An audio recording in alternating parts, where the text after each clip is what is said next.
Good morning, Rod Heath. This is our 1S Attritor that we will be conducting your testing on with your chromium chunks.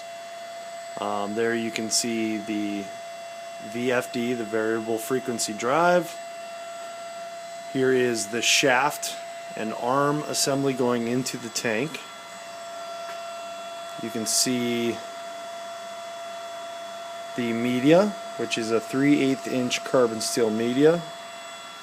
It's the tank. You can see the hoses going off, which go to the water cooling. And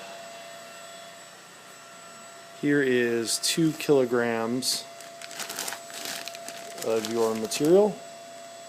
The finer aspect of material that you sent in. The other chunks I will try to run after I run this material, but I believe they're going to be too large to mill.